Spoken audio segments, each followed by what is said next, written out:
یہ کرو یہ کرو یہ کرو یہ کرو، وہ مجبور ہے کرنے کے اوپر. تو یہ کس طریقے سے ہوگا؟ ہاں اس کا مطلب یہ ہے کہ جی یہ کام نہیں ہو رہا تو ہم استعفیٰ دے دیں، تو ایسا نہیں ہونا چاہیے. اننگ ناجی صاحب اور کئی ایک لوگ کہتے ہیں بس یہ کام نہیں ہو رہا استعفیٰ دے دو، پیچھے ہٹ جاؤ، چھوڑ دو. تو خدا کے بندو، آپ 100 جگہ پہ خود کمپرومائزڈ ہو، چھوڑ دو صحافت، نہ بولو.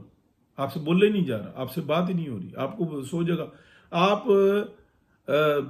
ٹی وی چینل پہ بیٹھ کے جنرل فیض حمید کی گرفتاری کا مطالبہ کریں اور روز کہیں کہ اگر یہ نہیں ہوتا تو جنرل حافظ عاصم منیر صاحب آپ قصوروار ہیں، آپ استعفیٰ دیں. کہیں آپ نام لے نہیں سکتے اور دوسروں سے کہتے ہیں استعفیٰ دے دو، حکومت چھوڑ دو. خدا کے بندے کیوں چھوڑ دیں؟ یہ جو سیاست ہوتی ہے نا، یہ پاسبلٹیز کا نام ہوتی ہے، وہ چل رہے ہیں.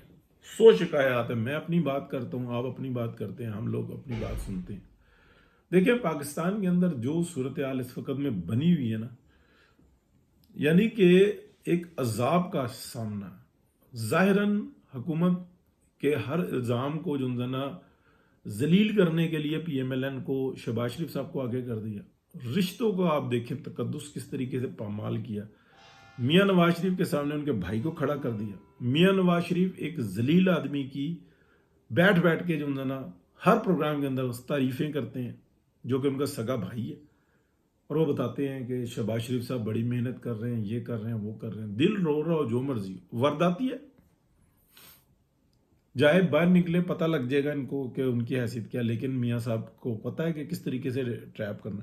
کیا دنیا کے اندر جو قومیں ترقی کرتی ہیں، وہ ان کے جو ڈپارٹمنٹس ہوتے ہیں وہ یہ کام کرتے ہیں کہ اگست سے شروع کیا 2021 سے کہ میاں نواز شریف کو کیسے گھیر کے واپس لانا ہے. سپٹمبر میں معاملات کیے، پھر اکتوبر نومبر دسمبر کے اندر جو نا گو ہیڈ ہو گیا. میاں نواز شریف نے کہا میں واپس آتا ہوں.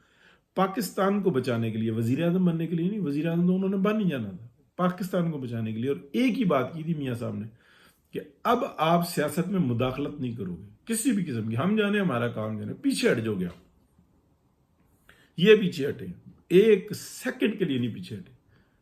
پھر وہ آئے جناب ایک D G I S I صاحب، انہوں نے بیٹھ کے بتایا کہ ہم نے سیاست سے توبہ کر لیا، اگلے 12-15 سال جن لوگوں نے آنا ہے سب کا فیصلہ ہے سیاست میں. یہ ہے بیان. اس دن وہ جھوٹی پریس کانفرنس کر رہے تھے، اس سے ایک دن پہلے اور اس کے ایک دن بعد، جن کی گواہیاں سابق وزیر اعظم اور سابق آرمی چیف نے دی کہ کس طریقے سے ملاقاتیں ہو رہی تھی، باتیں ہو رہی تھی، سب کچھ ہو رہا تھا. مطلب غلاظت کا ڈھیر ہی ہے. ہمیں مجبور کر دیا کہ کوئی اس طرف رخ کیے ہوا ہے، کوئی اس طرف رخ کیے ہوا. سچ بولو کڑوائی کڑو. پاکستان کو ڈی نیوکلیئر کرنے کے لیے ڈیفالٹ کرنا ضروری ہے، تو اس کی تیاری ہو رہی ہے اور مسلسل اس پہ کام جاری ہے اور بڑے شوق و ذوق سے شامل ہے. پتہ ہے. اور صحافی ہمارے توبہ کرنی چاہیے. صرف اور صرف خبریں بیچنا، واہ واہ کرنا، کسی قسم کے رسکی کام نہیں کرنا. پورے چینل چلا رہے ہیں، پوری اپنے جناب وہ چلا رہے ہیں، کچھ بھی نہیں ہے، صفر ہے. کسی کا آپ نام لیں، بس کچھ نام لے لیتے. جیسے عمران شفقت صاحب ہے، ایکسیلنٹ کرتے ہیں، لیکن ان کی اپنی ایک ذہن کی ایک سطح. رضی دادا نے ریس دی، اس کے بعد وہ رک گئے، استاد آدمی ہے. اب جناب عمران شفقت صاحب آگے. وہ عمران شفقت صاحب جو رضی دادا کو منع کرتے تھے اس طریقے سے نام نہ لیا کرو، چھوٹے بچے ہیں، ٹھیک ہے. اب وہ رضی دادا پیچھے ہٹ گئے، یہ آگے لگے ہوئے. ان کی آج کے ولاگ سے مطلب ایکسیلنٹ ولاگ ہے کہ ان کو دیں. اس کا مطلب یہ ہے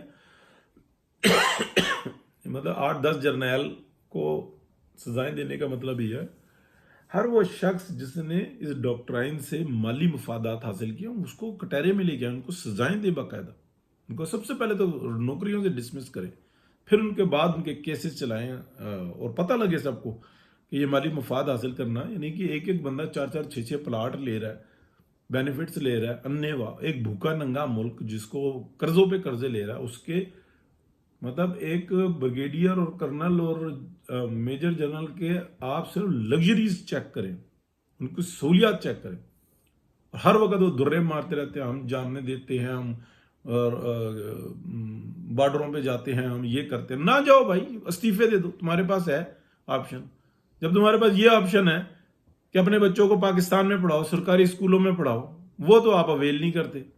پھر کہتے ہو کہ ہمارا بچہ کیمبرج میں پڑھے گا. وہاں پر تو آپ کو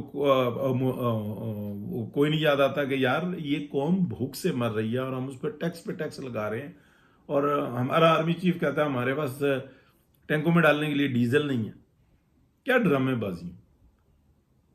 تو کہنے کا مطلب یہ ہے کہ لیکن جب عمران شفقت صاحب کی جب ذہنی سطح وہاں پر کمزور ہوتی ہے کہ جناب ایک دن ایسا ہوا آئی ایس آئی کے چیف کو پتہ لگا کہ میرے وزیر اعظم کی بیگم جو سی ہیں وہ ہار لے رہی ہیں، سنگھار کر رہی ہیں، وہ ہیرے لے رہی ہیں، اس کی فائل لے کے وہ وزیر اعظم کے پاس گئے. انہوں نے کہا کہ نہیں اس کو باہر نکالو، یہ کیسی باتیں کر رہا ہے، یہ فلانا کر رہا ہے. بھائی نہیں، ایسا نہیں ہے. یہ باتیں دماغ میں ڈالی گئی اور ڈل گئی، مطلب اس کے بعد اس کو ہضم کر لیا اور اس کے اوپر ولاگ چلا رہے ہیں کہ جناب اتنے معصوم ہیں. یہ جو 2 بریگیڈیئر دیے تھے جو پاناماس کے اندر تھے، یہ کس نے دیے تھے؟ مطلب کون تھا جب میاں نواز شریف کے خلاف جو ایویڈنس، جھوٹے ایویڈنس لے کے آیا تھا، کس نے یہ گرایا تھا؟ پوری گیم کے اندر شریک تھے. تو مسئلہ یہ ہے کہ کتنا ایک آپ سمجھتے ہیں کہ کسی کے گناہوں پہ پردہ ڈال دیں تو وہ ہر جگہ نہیں. ہاں میں یہ کہتا ہوں کہ ایک مرحلہ وار ہونا چاہیے، لیکن یہ آپ چھوڑ دیں جیسے وہ معصوم بنا دیتے ہیں نا، ایسا معصوم کوئی نہیں ہے. سچ بہت ہی کڑوا ہو گیا، لیکن افسوس کی بات یہ ہے جو بول رہا ہے اس کا تماشا لگنے کے لیے سارے باقی کے انتظار کر رہے ہوتے ہیں، اور افسوس ہوتا ہے بس. بہت شکریہ جی، اللہ حافظ.